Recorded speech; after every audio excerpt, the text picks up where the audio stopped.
നിങ്ങൾ ശ്രദ്ധിച്ചിട്ടുണ്ടോ, ഒരിക്കൽ അമേരിക്കയിലെ പ്രശസ്ത അവതാരകൻ അയാളോട് ഒരു സ്ത്രീ ചോദിക്കുന്ന ഒരു ചോദ്യമുണ്ട്, നിങ്ങൾക്ക് ഗേൾ ഫ്രണ്ട് ഉണ്ടോ എന്നുള്ളത്. ഇവിടെ പിറകെ അയാൾ മറുപടി പറഞ്ഞു, എനിക്ക് ഗേൾ ഫ്രണ്ട് ഒന്നുമില്ല. നിങ്ങൾക്ക് ഭാര്യ ഉണ്ടാകുമില്ലേ, അതുകൊണ്ടായിരിക്കും ഗേൾ ഫ്രണ്ട് ഇല്ലാത്തതെന്ന് പറഞ്ഞപ്പോൾ ഭാര്യയും ഇല്ല എന്ന് പറഞ്ഞു. എൻ്റെ അടുക്കൽ വരുന്ന സ്ത്രീകളെ ഞാൻ സെക്സ് ഫ്രണ്ടായിട്ടാണ് ഞാൻ കാണാറുള്ളത്, ഒരിക്കലും ഞാനൊരു ഗേൾ ഫ്രണ്ട് വൈഫായിട്ടും ഞാൻ കാണാറില്ല. അപ്പോൾ ഈ പെണ്ണ് ചോദിച്ചു, എല്ലാ ആണുങ്ങളും ഇപ്രകാരമല്ലല്ലോ.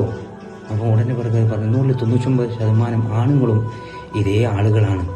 ഈ സെക്സിന് മാത്രമേ അവരുടെ മനസ്സിൽ കൊണ്ടു നടക്കുള്ളൂ. കാരണം ഒരിക്കലും അവർക്കൊരു യഥാർത്ഥത്തിലൊരു ബോയ് ഫ്രണ്ട് ആവാനൊന്നും അവർക്ക് കഴിയുകയില്ല. അവരെപ്പോഴും സെക്സ് ഫ്രണ്ടായിട്ടേ അവർ മാറുകയുള്ളൂ.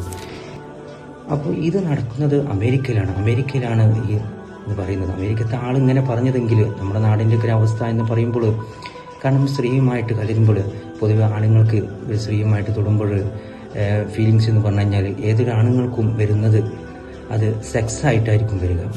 അപ്പോൾ ഇത്രമാത്രം മോശത്തിലേക്കാണ് ഓരോ ഘട്ടവും പോയിക്കൊണ്ടേയിരിക്കുന്നത്. നമ്മളിലുള്ള ഓരോ അവസ്ഥകളൊക്കെ ഒന്ന് ആലോചിച്ച് നോക്കിക്കഴിഞ്ഞാൽ ഓരോ കോളേജുകളിലും അതുപോലെ സ്കൂളുകളിലൊക്കെ ആയിട്ടൊക്കെ ഈ ആണും പെണ്ണുമായിട്ടൊക്കെ കൂടിക്കലരുമ്പോൾ ഇതിലൊക്കെ ആണിൻ്റെ ചിന്ത പരമാവധി മുതലെടുക്കുക എന്നുള്ളതാണ്.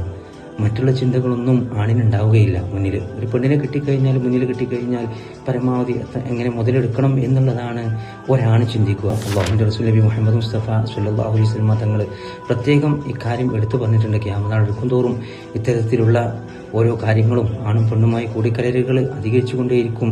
നമ്മൾ ഇതിൽ നിന്നൊക്കെ മാറി നിൽക്കുക, നല്ലത് മനസ്സിലാക്കുവാനും അതിൻ്റെ ആളുകളായി പ്രവർത്തിക്കാനൊക്കെ അല്ലാഹു നമുക്ക് തൗഫീഖ് നൽകട്ടെ. വീണ്ടും കാണാം. അസ്സലാമു അലൈക്കും.